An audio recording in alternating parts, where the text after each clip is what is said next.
कबीर साहब को अलग अलग लोग समाज में अपने लिए अपने हेतु को ध्यान में रखते हुए सिलेक्टिवली अप्रोप्रिएट करते हैं। बिल्कुल। जैसे हाँ, मैं मानता हूँ कि दरअसल कबीर को तो आप अपने प्रयोजन से उपयोग करते हैं, आपको कबीर से कोई लेना देना नहीं है।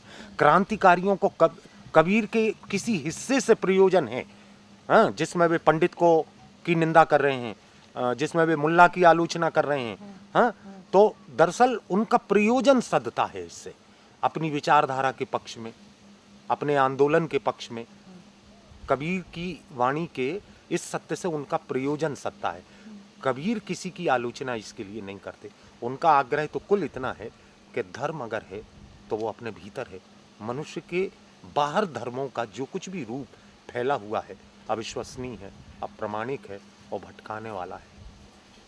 अब इस प्रयोजन के लिए तो कबीर मस्जिद और मंदिर, पंडित और मौलवी की आलोचना करते हैं, लेकिन जो सामाजिक आंदोलन के प्रयोजन से कबीर की वाणी को उतना चुन लेते हैं, आश्चर्य यह है कि कबीर के आध्यात्म का और कबीर के सत्य का और कबीर की अलौकिक अनुभूति का विरोध करते हैं। उनका उस पर कोई विश्वास नहीं है।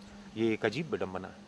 उनको कबीर के उस हिस्से में काव्यार्थ नजर आता है, महत्व नजर आता है, जहां वे एक तरह से स्थूल धार्मिकता और धार्मिकता के उन ठेकेदारों की तीखी आलोचना करते हैं। वो उनके मतलब की चीज है। लेकिन जब कबीर कहते हैं कि मैं अनहद की वाणी सुन रहा हूं, तो उनको घबराहट होती है। वे उस कबीर का जिक्र ही नहीं करना चाहते।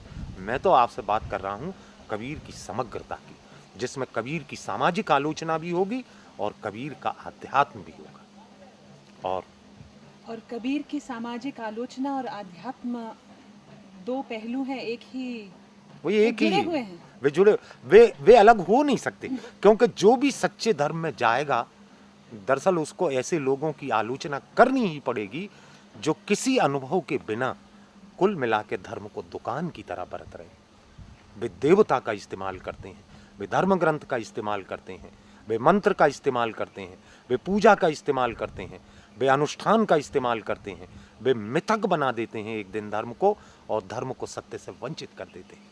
और एक तरह से एक बहुत मूलभूत तौर पर एक पाखंड है उस धर्म में, निश्चित ही जो कहता है कि परमात्मा हर एक में है, और साथ ही में आप कास्ट सिस्टम प्रचलित करके लोगों को भंगी या अछूत बना के उन पर इस प्रकार के अत्याचार अगर आप ढो रहे हैं। शबनम, मैं उसको एक शब्द में कहूँगा कि दरअसल बहुत पुराने समय से धार्मिक परंपरा में ऐसे ही लोगों का वर्चस्व रहा है।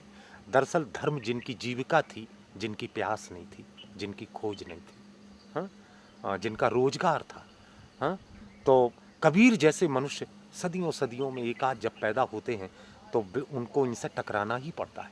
तुलसी को इनसे टकराना पड़ा, मीरा को इनसे टकराना पड़ा, कबीर को इनसे टकराना पड़ा।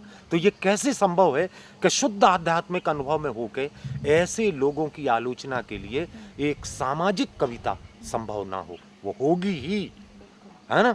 लेकिन उस सामाजिक कविता का जो अभिप्राय है तत्वतः वो आध्यात्म की जमीन से और सच्चे आध्यात्मिक सत्य की रक्षा के लिए खड़ा होता है, किसी की व्यर्थ आलोचना के लिए नहीं। वो धर्म की राजनीति की निंदा है, धर्म निंदा नहीं है। एक तरफ पे क्रांतिकारी लोगों ने ये सेलेक्टिव अप्रोप्रिएशन किया है कबीर का, दूसरी तरफ पे एक अपर कास्ट ब्राह्मणिकल हिंदुइज्म ने भी कबीर को अपने फोल्ड में इनकॉर्पोरेट किया है। ये बात क्या सच है? हाँ, बहुत दूर तक सच है। दरअसल है क्या कि बहुत दिनों तक पुरोहितवाद की धार्मिक दुकान भी एक सच्चे अनुभव के बिना और एक सच्चे संत के बिना चलती नहीं। जिस तुलसी को काशी में सताया गया, आज 80% ब्राह्मणों की धार्मिक दुकानें तुलसी के सहारे चल रही हैं। कबीर जैसे लोग सदियों में एक आध पैदा होते हैं, जब वे होते हैं तब तो उनकी निंदा करते हैं ब्राह्मण, पंडित, बड़े बड़े शास्त्रीय समझ रखने वाले स्वाध्यायी, लेकिन जब वे चले जाते हैं तो अपनी दुकानों को प्रामाणिक बनाने के लिए वे कबीर का भी इस्तेमाल करना चाहते हैं। उस इस्तेमाल को वे बंद नहीं होने देते, क्योंकि वे जानते हैं कि दुर्लभ घटना थी कबीर का होना, इससे धर्म को प्रामाणिकता मिलेगी, इससे सत्य को प्रामाणिकता मिलेगी, इससे मंदिर को प्रामाणिकता मिलेगी, इससे संप्रदाय को प्रामाणिकता मिलेगी। आश्चर्य है, जिस आदमी को जीते जी ये सारा पुरोहितवादी समाज जीने नहीं देता, उसी के सत्य पर वो शताब्दियों तक अपनी दुकानदारी करता रहता है। दरअसल कबीर का दुरुपयोग तो दोनों ने किया है। सामाजिक आंदोलनकारियों ने भी कबीर को अपने मतलब के लिए चुन लिया, और जिन लोगों ने आध्यात्म में कबीर के पदों को और कबीर को चुना, तो इसलिए नहीं कि कबीर के सत्य का विस्तार हो, इसलिए कभी जो कुछ कर रहे हैं उसको एक वैधता मिल जाए।